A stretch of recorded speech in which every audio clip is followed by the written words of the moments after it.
We're gonna get started. Welcome everyone. Hello. Welcome to the RPO Leadership Forum, a free monthly webinar series hosted by the Recruitment Process Outsourcing Association and presented by RPOA members. This is Lamis Aburama, Executive Director of the RPOA, and it is my pleasure to welcome a fun and dynamic panel of all-star recruiting masters from Advanced RPO, a gold member of the RPOA and a leading recruitment process outsourcing provider. The panel will be moderated by Advanced Director of Business Development, Anne-Marie Penny. We encourage your active participation. Feel free to chime in the chat and share your thoughts and your questions. To answer the first question, yes, you will be able to access the webinar recording through the RPOA website by tomorrow. With that, I want to welcome a first-time guest on the RPO Leadership Forum, Anne-Marie, who will be moderating the panel. Welcome, Anne-Marie. Tell us about yourself and your team. Hello, everybody. I'm Anne-Marie Penny. I am Director of Business Development for the Western region of Advanced RPO, and very happy to be here. So if any of y'all are interested in exploring an RPO solution or just want to pick my brain for hiring, I'm a past founder of an executive search firm for technology companies and other rapid growth, as well as Fortune 500. So we've all been around the block for a minute or two. So I'm really honored to introduce our speaker panel. We have Mike Foster of the beautiful Radio Voice as our global talent acquisition leader. Sarah Buck is an account manager and just a superhero among superheroes. And then finally, Kevin Armstrong as our program director. Kevin is actually going to lead off with our first topic today, and it is about ghosting. So keep the chat interactive. If you have been ghosted as a hiring manager or just a person in general, type a 1 in the chat. And Kevin, we're going to hand it over to you. Thank you very much, Anne-Marie. Appreciate it. Ghosting has been a very hot topic over the last couple of years, and it really wasn't something that we paid much attention to in the talent acquisition world prior to about 5 years ago. We saw it explode under the pandemic. It has certainly gotten better since our last update on the RPOA webinar about a year ago. We are definitely seeing these rates improve, but they're certainly not back to where they once were. And I do believe it is here to stay. There's a lot of factors that we look at when we look at why people are ghosting, why candidates are ghosting. The top 3 reasons that we've seen are listed here. But I think they're really all interlinked to all of the topics we're about to talk about today. There's the job market, wage growth, really inefficient recruiting processes tend to be the one that we focus in on significantly to show, where we can really improve quite quickly. And at the end of the day, all of those things together really provide this environment where candidates don't feel a lot of pain if they just ghost you, right? There's a lot of opportunities out there. There's a lot of different places these candidates can go in this market. And sometimes it's just easier for these candidates to not respond than to do the hard thing and write an email withdrawing or showing their lack of interest. One of the things I also, we really focus on with our client base is ghosting's not just at one interview stage, right? Candidates are ghosting you at the application stage, right? They don't finish the application because they didn't like what they read or they didn't like the question the way it was asked. They're ghosting you when they're not scheduling an interview. They're ghosting you when they don't show up to an interview. Obviously, not showing up to the interview is the one where we feel the most pain because we're sitting there on the other end waiting for them. But we really need to look at each of those stages all the way through, right? We have people ghost offers now, right? You have an offer out, you never hear back. Those things are, every piece of this process is what we would analyze to improve that. We do not have any sense that it's all going to go away, right? There will still be ghosting, but we can optimize and clients and all hiring agencies and corporations should be optimizing every stage of that process to move quickly, be concise, set the proper expectations with the candidates, and move forward. I generally work at the non-exempt level type jobs where we have large sums of data. But I know Mike works with, mostly the corporate level. And you see a lot of the same things, right, Mike? Yeah, no, and it's interesting because a lot of times when we talk ghosting, it goes into the non-exempt skilled labor type area. But my focus, which is predominantly the exempt level corporate roles, we certainly see it. I would say where the trend over the last I'd say year, even a few months, the way that the talent market changes, it seems like on the drop of a dime nowadays. But the trend in ghosting that we see isn't as much of competing offers, competing clients, and they're just, going with another offer. The transparency of the process is where we're seeing that the companies that are being as transparent, especially around things from pay transparency, or the big one now is the transparency of the location, tend to have a lot less problems with ghosting than folks that aren't as transparent all the way back to the job description. So as Kevin mentioned, from the second that person views that job and truly understanding what they're getting themselves into, we see ghosting start to get a little higher with clients that just aren't as transparent that this is a hybrid position, that they want 3 days on site. People are willing to do that, but there's remote folks that aren't willing to do it. So when you bring somebody in who's thinking it's a remote job, then they find out through the first round of interviews that it's a hybrid position, you tend to start to see the ghosting start to increase. And as Kevin mentioned, unfortunate that sometimes they don't just write a letter and pull out of the process and things like that, all the way up to executive levels. We've seen where it's just to disappear. And honestly, that type of approach is something that I would call on if you're in talent acquisition on this call. Us as talent acquisition folks, let's make sure we're not ghosting candidates on our end. Right. I think that behavior started way back in 2007, 2008, where candidates were applying to jobs or talking to recruiters and then never heard back. And I think it built a little bit of a culture that that's okay during a recruitment process. So I'd say as leaders in talent acquisition, let's also make sure we're not ghosting candidates and things as well, and really pushing the behavior that we would want to see out of candidates when they're interviewing for us, and starting to build back that loyalty between the employers and the candidates. But I would absolutely say as transparent as you can be in your job descriptions when your recruiters are talking to candidates, making sure that it all aligns and is transparent with your hiring managers, with everybody who's touching that process. Because the second a candidate starts to feel that something's off or it's not what I thought it was, the tendency of ghosting starts to increase. The two things I'll leave, kind of the way I frame it for our clients is, at the non-exempt level, we think of it as a bit of a race, right? Your process needs to move quickly because time kills all deals in those. And so really you have to look at, assuming that your candidate applied to 50 jobs on the same day, how are you standing out in that bunch, right? And at the more exempt level or corporate level roles, I really think of it more as this candidate's interviewing you as much as you're interviewing them, right? And if you're misleading them on the job description, on the pay, on the travel requirements, on any of that, even just by being vague, candidates will take that as being misled, and sometimes will reciprocate by not necessarily responding when you come back to them. So I think we can move on. Obviously, all these topics, as we've said, are linked, but I do think we've seen an improvement in ghosting, but I would definitely say it's here to stay, way more than it was before. Yeah, and Kev, I would just kind of reiterate too, as you mentioned, candidates interviewing you as much as you're interviewing them. I've seen that so significantly increase. So I think it's incredibly important. It's been a bit of change management, right, from a lot of companies where they think they're the one interviewing that candidate, but it's twofold. And they have to be willing to understand that these candidates are talking to other organizations as well. And they want to know what makes you stand out. So being able to address those things during the interview process and be upfront about them is going to decrease the ghosting. Absolutely.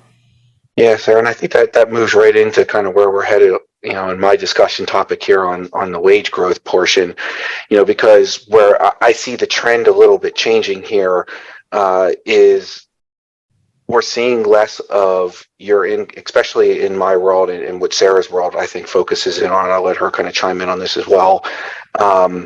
Less of you're getting to the offer process and there's 5 or 6 other offers with other employers. We're actually seeing you're competing with their current job. Right. And what we're tending to see now is candidates are very interested in having conversations, going through an interview process, learning about the business, and hearing your sales pitch. When they get to the end of the process, they're starting to weigh their options versus their current job, which most of the time they're not in a situation where they're desperately looking to leave. They were hoping for some of the big pay increases that I think you were getting a year ago and different things, and starting to evaluate with the way they're seeing things on the news around the economy. Is this the right time for me to make this move? I'm okay at my employer now. I feel stable. I feel like it's a decent position. Is it really worth me making a move? And we're seeing candidates start to have that decision making and that thought process towards the end of the process, which has started to increase offer declines and things like that. And we've seen where people are just deciding to stay at their current employer instead of actually making a move. Sarah, I mean, are you seeing that similar kind of trend? Absolutely. It's almost like a cold feet, right? They test the waters. They want to have conversations. They want to explore what's out there. They want to understand what other organizations are offering, what the compensation looks like, and really investing quite a bit of time with hiring managers and going through that process and then getting to that offer and then deciding, you know what, I think I'm going to stay put. Things are okay where I'm at. And then having kind of that cold feet and not really ready to make that change. Are you guys seeing any trends in either direction related to counter offers? Because that always factors in with wage growth. I've seen a little bit, but nothing real significant, I would say. I mean, it's typically the candidate withdrawing. Okay. Yeah, I would say that that's slowed down over the last year. If you asked me that question 12 months ago, companies were counter offering people left and right. Mm-hmm. I think some of this decision is actually happening now before they put their notice in because they're a little bit more cautious. Mm-hmm. It's kind of like when you think of the housing market, for the longest time, you didn't buy your next home until you sold your current one. Housing market got so crazy that people were putting offers in homes and then putting their house up for sale. Right. And you're starting to see that swap again in the housing market. And you're starting to see that happen here in the employment market as well, where people, I think, are a little slower on making that decision of, do I put notice in and try and get and negotiate with my current employer, or do I just sit tight? I would say on the non-exempt level of this, we saw the greatest wage growth we've probably seen ever in the last 2 years. Maybe not ever, but certainly in my career, we've certainly saw a lot of these companies going from entry level wages of $12 and $13 to $16, $17, $20, $22, right? And so that caused a huge amount of turnover in the market, right? People were jumping for those jobs. Seems to have settled out, right? So we're not seeing the volume of people move from one job to another, which creates backfill, opportunities where more people move in to fill those jobs. The whole thing is really slowed down, probably to a much healthier pace, if we're being honest, for the economy and for all these clients and companies out there. But yeah, we've really seen that the numbers have really settled in that, if you're paying $18 to $22 as an entry level role, depending on your geography and your industry, you're retaining your talent now, and you're not seeing huge people just walk out the back door that you need to backfill on a daily basis. So certainly is moderated in this area. Yeah, I would say that's similar on the exempt corporate side as well. I think the days of the $30,000, $40,000, $50,000 pay raise every 6 months when you wanted to move to jobs is over. I don't think there's going to be a pullback where wages are going to be drastically reduced. I think you're going to get back to what it was in 2018, 19, as far as wage growth, and things are just kind of leveling off of pre-COVID times. And what you're also saying, to Kevin's point, is that I think people got to wages where they're feeling a little bit more comfortable with their wage, and they're not necessarily looking to make a move. So from a retention standpoint, I think most of our clients that I have seen, retention issues have slowed down, and they're retaining people. And I think it's because they caught up to where deservingly some people should be getting paid and things like that. And then when you look at how the economy is sitting today, that reluctancy's played into it. So good thing is I think turnover is decreasing. From a candidate perspective, I don't necessarily think that there's a lot of companies out there willing to give, massive pay increases for people who may only have 6 out of 10 qualifications moving forward. But I don't see a pullback or any kind of decrease when it comes to wages.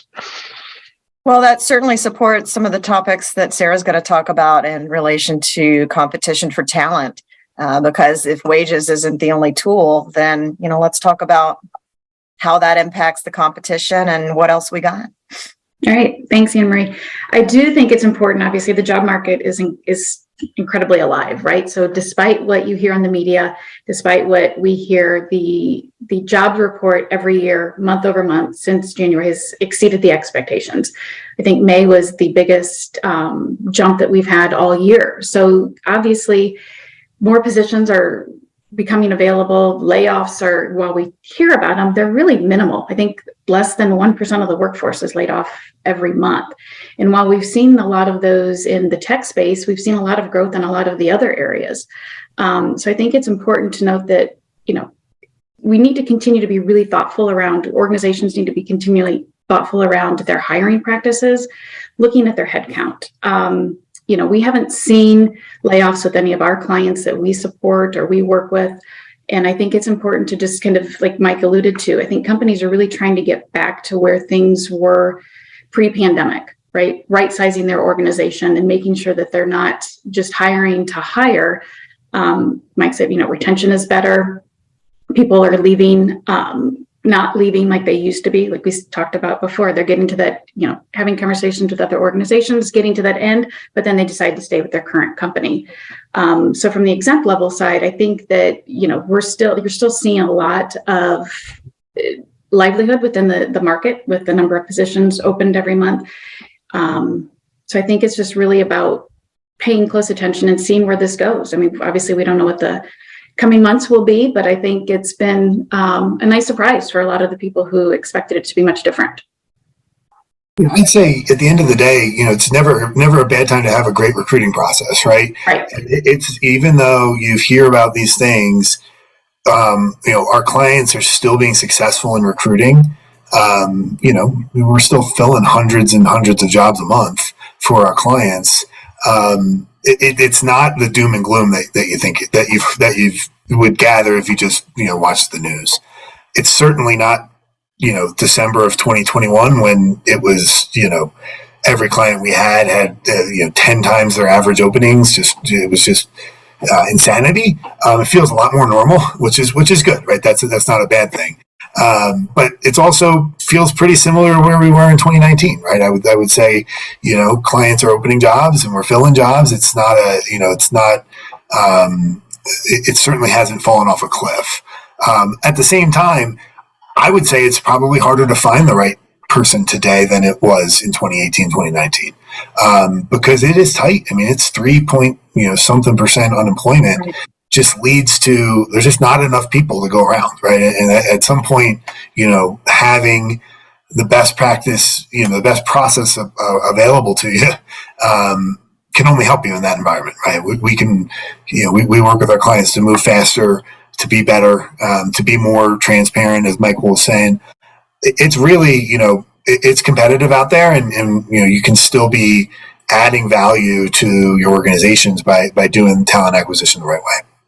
Yeah, no, that's a good point, Kevin. And the job market is still alive. Headline there, I think, is really important and true. And what people have to really think about is the talent shortage and the demographics of the United States has been a problem long before COVID hit.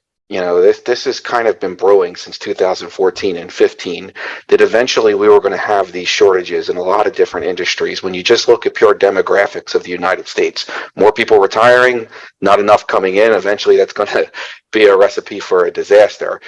COVID just accelerated that much faster than where we thought that was going to really be.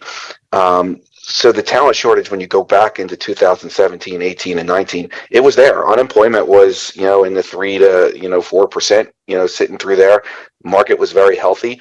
I do think we're getting back into that type of market, but that type of market was still an extremely challenging market for people to face, and having a strong recruitment process, a strong, employee value proposition on why someone wants to work with you, an employer, is just as important as today as it was 24 months ago, as it was 10 years ago. So always things that you want to make sure that you're keeping on the forefront and keeping updated as much as possible. We had a question from one of our audience members, Mark, and it could be for any of you, related to the transparency with salary and benefits, which is something different than pre-COVID era. So we're curious, how is that relating to competition for talent? And are you seeing any differences in terms of dropout rates if that kind of disclosure is much more upfront now? I definitely think you're seeing people drop out less frequently. Well, I think it's having a positive impact on the process. I think what the challenge is with some of those aspects, right, that's everything's a two-edged sword. You don't have the opportunity to talk to the candidates about some of the other benefits that may come into this, some of the flex work schedules. And so, as recruiters, we've all been in situations where you've got that person who says they want, X number more dollars than we're offering. But you can fill in that gap, right, with benefits, with, this is, you get every other Friday off, whatever it is, right, whatever the client is talking about. So those people who are not applying because they see like this range that they don't like, I find some frustration in that, because you're not able to actually kind of talk to that person and sell them on it at all. But probably more times than not, that person wasn't going to be interested anyway. So you probably are saving some time from the candidate and the client perspective by just not having that person apply in the first place. If that's really what they were very worried about. That's how I see it. Yeah, I would agree. I think companies are all still trying to learn what pay transparency really means. Right. It sounds easy to implement, and even when we talk about it, if you're an employer, there's challenges that come along with it. Internal equity, making sure everything is organized within your organization. And again, to Kevin's point, how do you advertise it? How do you also get out there all the intangibles on top of it? Because it's not just salary, it's not just what commission is or different things like that. So there certainly are challenges. Some transparency is better than no transparency is how I look at it, but you still want to have to make sure your recruiters are out there pushing and driving and having those conversations with candidates around the total packages, as opposed to just relying that somebody's going to apply to your job because they think the salary range that you put out there looks good.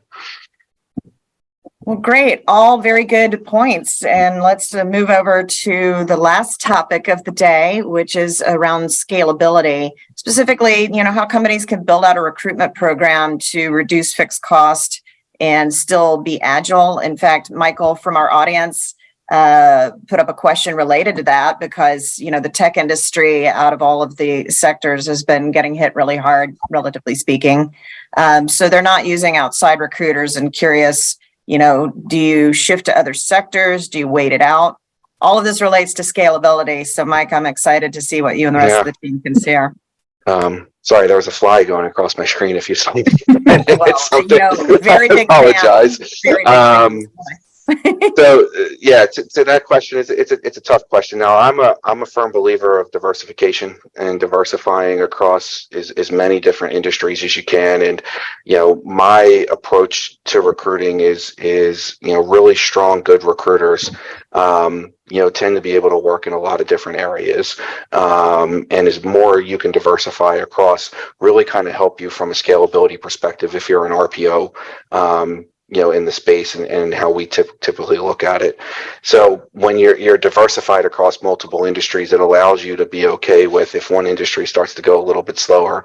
Your hope is you have some others, and there's certainly a lot of industries out there that are going very, very strong right now. You can still drive around any city or area in the United States, and you'll see warehouses and different things like that with help now signs pretty much everywhere. You haven't seen anybody taking them down by any means. So tech space, I think from what I've seen in there is kind of right sizing. Their layoffs, I don't think are necessarily going to be, that they're reducing, massive amounts of folks and never going to hire again. I think they're trying to figure out what's the real market look like and where does our headcount have to be. And as that picks up, I don't think it's going to take long until you're going to see tech, kind of rebound from that perspective as well. In a scalability sense, I think it's extremely important to anyone on this call, whether you're an employer, you're an RPO, that you're building some type of talent acquisition solution that is scalable. And when I say scalable, it means anywhere in the process, you're able to increase bandwidth and lower bandwidth, as quickly as possible. To be able to service your clients and not to toot our own horn, I think it's something that we do very well here. Where we have different support mechanisms and things like that to support our recruitment teams that are able to make those agile movements up and down.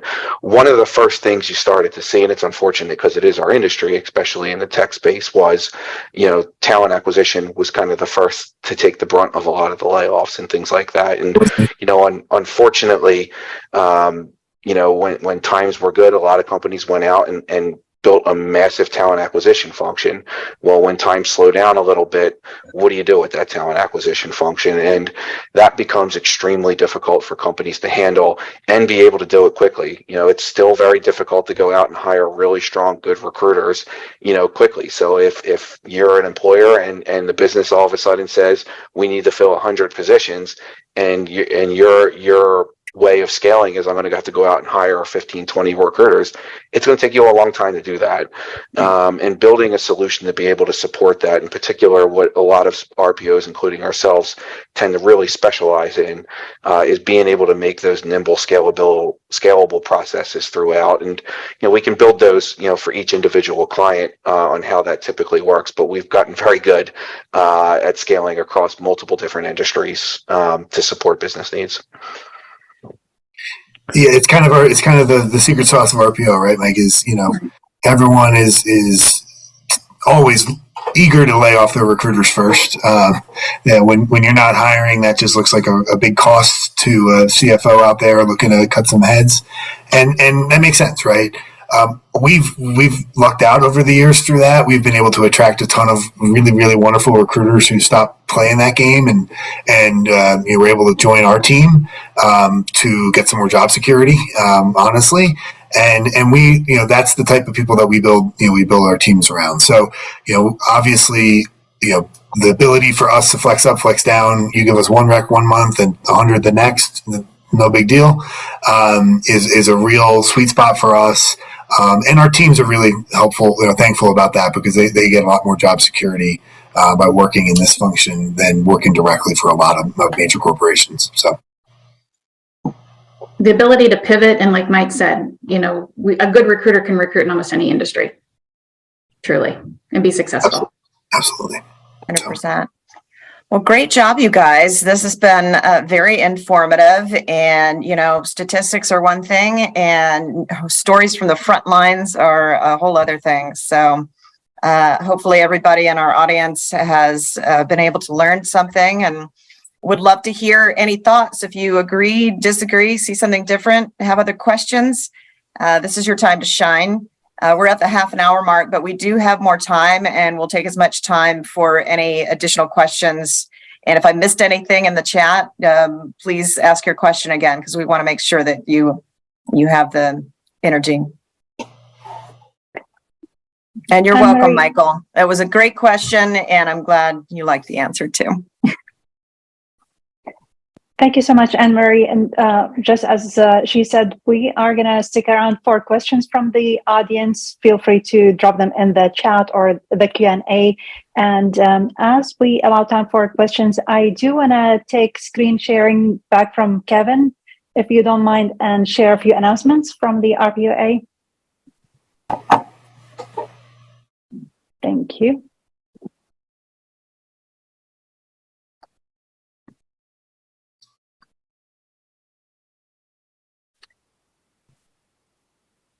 Right. So welcome again, everyone. I hope you enjoyed this great webinar and discussion from the advanced team as much as I did. For those of you who are new to the RPOA, I want to quickly introduce the Recruitment Process Outsourcing Association. We are a member-driven and mission-driven organization serving the global RPO ecosystem and striving to be the place to go for RPO. The RPO ecosystem consists of anyone in talent acquisition with interest in RPO. This includes RPO providers, buyers, recruiting technology providers, HR consultants, and analysts. And we have mixed audience on today's call as well. Our mission is to nurture a collaborative community where thought leadership can be created and curated to educate the marketplace about RPO. And our corporate members and technology sponsors provide the primary funding of the association.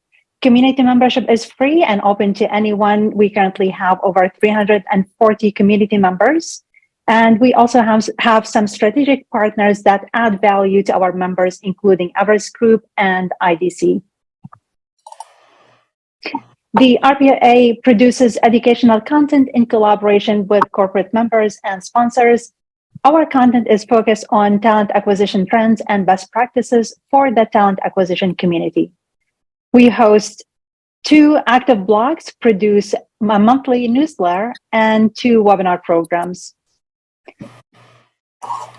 The first is the RPO Leadership Forum. It is a monthly webinar series scheduled for the 3rd Tuesday of each month. These are 30-minute webinar presentations by RPOA members. Today's webinar is part of the series. And coming up in July, we are excited to welcome Orion Talent and Catherine Feely, who will be speaking about the importance of upskilling and reskilling. You can find upcoming events on the RPOA website under the Events tab. The second webinar program is the RPOA Expert Panel. We typically produce 3 to 4 expert panels each year. On July 18th, we are excited to host the 2023 State of Global RPO Panel in collaboration with our partners at Abreast Group. You'll learn about new dynamics in the RPO market, industry challenges, technology and innovation, and market outlook. Registration is currently open. You can access webinar recordings and other content through the RPO Academy on rpoassociation.org. And coming up in July, we are launching a new podcast based on the content from our webinar programs, meaning you'll have the option to watch webinars live like you are doing today or on demand if you're watching the recording. In addition, you will be able to listen to the webinars on the go via Apple Podcasts, Google Podcasts, Spotify, and other podcast platforms. Stay tuned for Time to Hire, a new podcast from the RPOA. Lastly, I want to invite you to our premium event of the year and the only place you'll meet the largest community of people passionate about RPO, the RPOA Annual Conference, which will take place this year in Chicago on September 24th through the 26th. And you are all invited. Registration is open and early bird registration ends this July 1st. We hope to see you then. And with that, I'm going to stop sharing my screen and see if we have any outstanding questions. Anne-Marie, from the audience, you want to wrap up the meeting with? Looks like we've got the questions answered, and I guess the question is, what are we going to do with the rest of our day? Let's be cheerful, be productive, and it's Taco Tuesday, so my feed is full of tacos. If you're Sounds vegetarian, like have a monk fruit taco. They're very good. Any other final thoughts from our team? And by the way, find us on LinkedIn. That's where this webinar was. So if you're not connected to us already, we're very much about relationships and support beyond just having a client relationship, but pick our brain on anything and engage in our feed. So send us all a LinkedIn connection and we'll make sure that we stay in touch. Awesome. Perfect. Thanks, Anne-Marie. Thank you. Thank you for joining, everybody. Yes. Thank you so much to our all speakers, Kevin, Sarah, Anne-Marie, and Mike. It's always a pleasure. And for our audience on today's webinar, please stay connected to stay engaged and stay informed of what's happening in the talent and RPO world by tuning into the RPOA, the place to go for RPO. Thank you again and see you soon. Thank you. Thanks. Thank you. Yep. Have a good one, everybody. Bye-bye.